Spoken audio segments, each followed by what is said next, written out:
Hello everyone, welcome back to our UK kitchen channel. ಇವತ್ತಿನ ದಿನ ನಾನು ಮಾಡಬೇಕಂತಿರೋ ಒಂದು ಹೊಸ ರೆಸಿಪಿ ಏನಂದ್ರೆ ಅದು ಆಮ್ಲ ಕ್ಯಾಂಡಿ. ಅದು ಬೆಟ್ಟದ ನೆಲ್ಲಿಕಾಯನ್ನು ಯೂಸ್ ಮಾಡಿ ಯಾವ ರೀತಿ ಟೇಸ್ಟಿಯಾಗಿರುವಂತಹ ಆ್ಯಂಡ್ ನಮ್ಮ ಆರೋಗ್ಯಕ್ಕೂ ಕೂಡ ತುಂಬ ಬೆನಿಫಿಟ್ಸನ್ನು ಹೊಂದಿರುವಂತಹ ಈ ಆಮ್ಲ ಕ್ಯಾಂಡಿನ ಯಾವ ರೀತಿ ಮಾಡೋದು ಅಂಥೇಳಿ ತೋರಿಸ್ಕೊಡ್ತೇನೆ. ನಿಮ್ಗೆ ಗೊತ್ತೈತಿ, ಹೆಚ್ಚು ನಮ್ಮ ಆರೋಗ್ಯದೊಳಗೆ, ನಮ್ಮ ಆರೋಗ್ಯದ ವಿಚಾರದೊಳಗೆ ನಾವು ಹೆಚ್ಚಾಗಿ ಈ ಬೆಟ್ಟದ ನೆಲ್ಲಿಕಾಯನ್ನು ಯೂಸ್ ಮಾಡಿರ್ತೇವೆ. ಆಮೇಲೆ ಹಲವಾರು ಜನ, ಆಮೇಲೆ ಡಾಕ್ಟ್ರು ಕೂಡ ಕೆಲವೊಂದು ಸಾರಿ ಇದನ್ನು ನಮ್ಗೆ ಸಜೆಷನ್ ಮಾಡಿರ್ತಾರೆ. ಇವನ್ BP, ಶುಗರ್, ಆಮೇಲೆ ಜಾಸ್ತಿ ಹೇರ್ ಫಾಲ್ ಆಗ್ತಿರ್ತೈತಿ, ಆಮೇಲೆ ಏನು ಮಾಡಿದರೂ ಕೂಡ ಹೇರ್ ಗ್ರೋತ್ ಆಗ್ತಿರೋದಿಲ್ಲ ಅಂಥವ್ರಿಗೆ, ಆಮೇಲೆ ಜಾಸ್ತಿ ಸುಸ್ತು, ಆಮೇಲೆ ಹ್ಯುಮಿನಿಟಿ ಪವರ್ ಕೂಡ ಇದರಿಂದ ಜಾಸ್ತಿ ಆಗ್ತೈತಿ ಅಂಥವ್ರಿಗೆ ಸಜೆಷನ್ ಮಾಡಿರ್ತಾರೆ ಕೆಲವೊಬ್ಬರು ಅಥವಾ ಡಾಕ್ಟರ್ಸ್.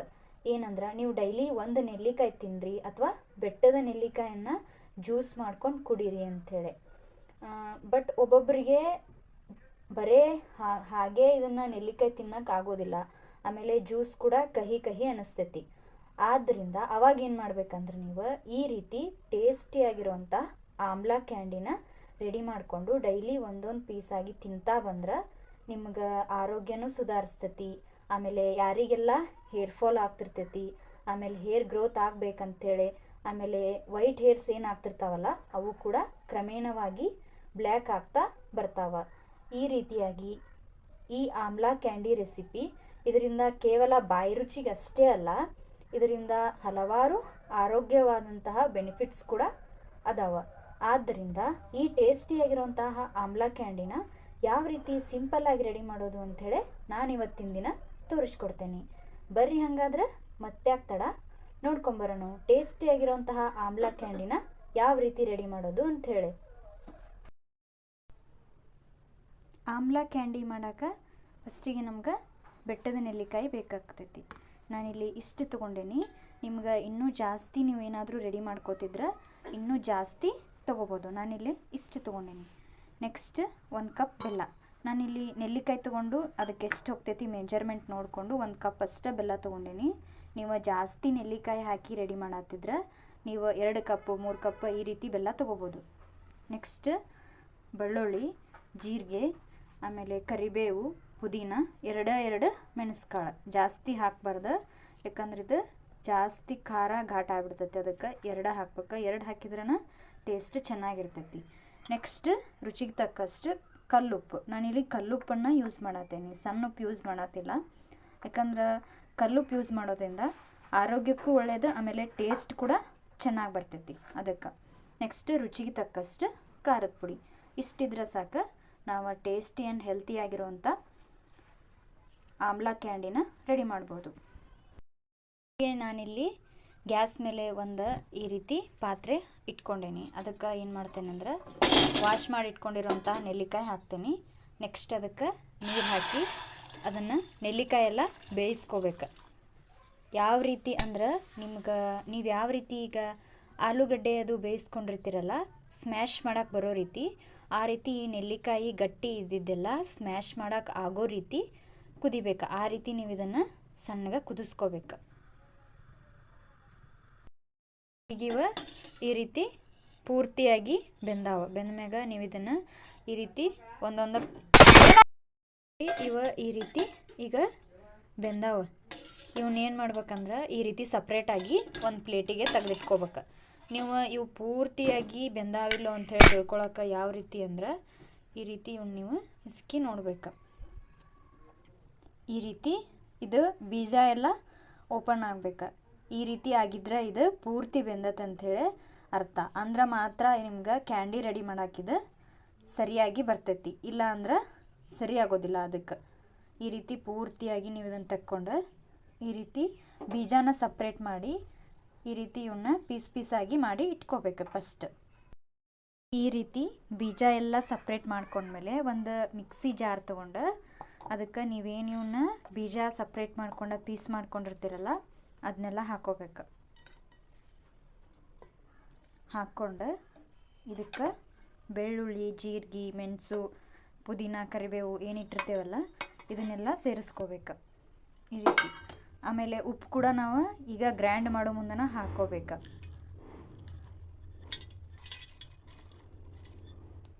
ಬೆಲ್ಲ ಏನು ಹಾಕ್ಕೊಳ್ಳೋದು ಬೇಡ, ಬೆಲ್ಲ ನಾನು ಆಮೇಲೆ ಯಾವಾಗ ಹಾಕ್ಕೋಬೇಕಂತೇಳಿ ಹೇಳ್ತೀನಿ.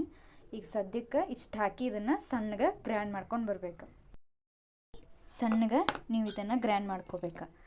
ಈ ರೀತಿ ಪೇಸ್ಟ್ ರೀತಿ ಗ್ರ್ಯಾಂಡ್ ಮಾಡ್ಕೊಂಡ್ಮೇಲೆ ನೀವು ಇದಕ್ಕೆ ಏನು ಮಾಡ್ಬೇಕಂದ್ರೆ, ನಾನಿಲ್ಲಿ ಈ ರೀತಿ ಒಂದು ತವಾ ಇಟ್ಕೊಂಡೇನಿ. ತವಾ ಯಾಕೆ ಇಟ್ಕೊಂಡೇನಂದ್ರೆ, ನಿಮ್ಮ ಮನೆಯೊಳಗೆ ನಾನ್ ಸ್ಟಿಕ್ ಪಾತ್ರೆ ಇದ್ರೆ ಅದನ್ನು ಯೂಸ್ ಮಾಡಿರಿ. ಹೆಚ್ಚಾಗಿ ನೀವು ನಾನ್ ಸ್ಟಿಕ್ಕನ್ನು ಯೂಸ್ ಮಾಡೋದು ಒಳ್ಳೆಯದು. ಯಾಕಂದ್ರೆ ಅದು ತಳ ಹಿಡ್ಕೊಳ್ಳೋದಿಲ್ಲ, ಅದರಿಂದ ಅದು ಏನು ಹೊತ್ತೋದಿಲ್ಲ. ಅದಕ್ಕೆ ಇಲ್ಲ ಅಂದ್ರೆ ಈ ರೀತಿ ದೋಸೆ ತವಾ ಇರ್ತೈತಲ್ಲ ಅದನ್ನು ಕೂಡ ಯೂಸ್ ಮಾಡಿರಿ, ನಡಿತೈತಿ. ಬಟ್ ಆದಷ್ಟು ನಾನ್ ಸ್ಟಿಕ್ಕ ಯೂಸ್ ಮಾಡಿದ್ರೆ ಒಳ್ಳೆಯದು. ಯಾಕಂದ್ರೆ ತಳ ಎಲ್ಲ ಸೀದ್ಕೊಂಡ್ಬಿಡ್ತೈತಿ. ಸೀದ್ಕೊಂಡ್ರೆ ಅದ್ರ ಸ್ಮೆಲ್ ಕೂಡ ಚೆನ್ನಾಗಿ ಬರೋದಿಲ್ಲ. ಆಮೇಲೆ ಟೇಸ್ಟ್ ಸ್ಮೆಲ್ ಎರಡೂ ಹೋದ್ರೆ ನೀವು ಅದನ್ನು ರೆಡಿ ಮಾಡಿದ್ಮೇಲೆ ತಿನ್ನೋಕ್ಕಾಗೋದಿಲ್ಲ. ಅದಕ್ಕೆ ಆಲ್ಮೋಸ್ಟ್ ನೀವು ಇದನ್ನು ನಾನ್ ಸ್ಟಿಕ್ನ ಯೂಸ್ ಮಾಡಿರಿ. ನಾನು ಈ ರೀತಿ ಇಲ್ಲೇ ಒಂದು ದೋಸೆ ತವಾನ ಹಂಚ ಮೇಲೆ ಇಟ್ಕೊಂಡೇನಿ. ಪೇಸ್ಟನ್ನು ನೀವು ಈ ರೀತಿ ತವಾ ಮೇಲೆ ಹಾಕ್ಕೊಂಡು ಈ ರೀತಿ ಒಂದು ಚೂರು ಅದನ್ನು ಈ ರೀತಿ ಬಿಸಿ ಮಾಡ್ಕೋಬೇಕು. ಫಸ್ಟಿಗೆ ಈ ರೀತಿ ಬಿಸಿ ಮಾಡ್ಕೊಂಡ್ಮೇಲೆ ಅದಕ್ಕೆ ನೀವೇನು ಬೆಲ್ಲನ ತೆಗೆದಿಟ್ಕೊಂಡಿರ್ತೀರಲ್ಲ ಸಣ್ಣಗೆ, ಅದನ್ನು ಒಮ್ಮೆ ಹಾಕೋಬೇಡ್ರಿ. ಈ ರೀತಿ ಸ್ವಲ್ಪ ಸ್ವಲ್ಪ ಸೇರಿಸಿ ಮಿಕ್ಸ್ ಮಾಡ್ತಾ ಹೋಗ್ಬೇಕು. ಈ ರೀತಿ ನೋಡಿರಿ, ನಾನ್ ಸ್ಟಿಕ್ ಆದ್ರೆ ತಳ ಹಿಡಿಯೋದಿಲ್ಲ, ಸೀದೋದು ಇಲ್ಲ. ಅದಕ್ಕೆ ನಾನು ನಿಮ್ಗೆ ಹೇಳಿದ್ದೆ ಹೆಚ್ಚಿದಕ್ಕೆ ನಾನ್ ಸ್ಟಿಕ್ಕನ್ನು ಯೂಸ್ ಮಾಡಿರಿ ಅಂತ. ಇನ್ನೊಂದು ಚೂರು ಬೆಲ್ಲ ಸೇರಿಸ್ಕೊಂಡು ಮತ್ತೆ ಈ ರೀತಿ ನೀವು ಇದನ್ನು ಮಿಕ್ಸ್ ಮಾಡಿರಿ. ಆಮೇಲೆ ನಾವು ಇದಕ್ಕೆ ಉಪ್ಪಂತೂ ಆಗಲ್ಲೇ ಗ್ರ್ಯಾಂಡ್ ಮಾಡೋಬೇಕಾದ್ರೆ ಹಾಕೇವಿ. ಈಗ ರುಚಿಗೆ ತಕ್ಕಷ್ಟು ಖಾರದ ಪುಡಿ, ನಿಮ್ಗೆ ಎಷ್ಟು ಬೇಕೋ ಅಷ್ಟು ರುಚಿಗೆ ತಕ್ಕಷ್ಟು ನೀವು ಇದಕ್ಕೆ ಖಾರದ ಪುಡಿ ಹಾಕೋರಿ. ಈಗ ಮತ್ತೆ ಇದನ್ನು ನೀವು ಮಿಕ್ಸ್ ಮಾಡಬೇಕು.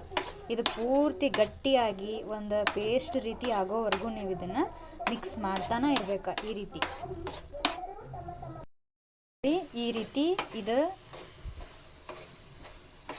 ಪೇಸ್ಟ್ ಇದು ಈ ರೀತಿ ಒಂದು ರೀತಿ ಕ್ರೀಮ್ ಥರ ರೆಡಿ ಆಗೈತಿ. ಈ ರೀತಿ ಆಗೋವರೆಗೂ ನೀವು ಇದನ್ನು ಚೆನ್ನಾಗಿ ಈ ರೀತಿ ಮಿಕ್ಸ್ ಮಾಡ್ತಾನೆ ಬೇಯಿಸ್ಕೋಬೇಕು. ಈ ರೀತಿ ಇದು ಪೇಸ್ಟ್ ರೀತಿ ರೆಡಿ ಆದಮೇಲೆ ನಾನು ಇದನ್ನು ಗ್ಯಾಸಿಂದ ಕೆಳಗೆ ಇಳಿಸ್ಕೊಂಡೀನಿ. ಈಗ ನೀವು ಈ ರೀತಿ ಒಂದು ಪ್ಲೇಟ್ ಅಥವಾ ಹೋಳ್ಗೆ ಮನೆಗೆ ಒಂದು ಚೂರು ಎಣ್ಣೆ ಹಚ್ಕೊಂಡು ಇಟ್ಕೋರಿ, ಪೂರ್ತಿ ಸವರ್ಕೊಂಡು. ಈಗ ಇದನ್ನು ಸ್ವಲ್ಪ ಸ್ವಲ್ಪ ತೊಗೊಂಡು ಇದಕ್ಕೆ ಹಾಕೋರಿ. ಈ ರೀತಿ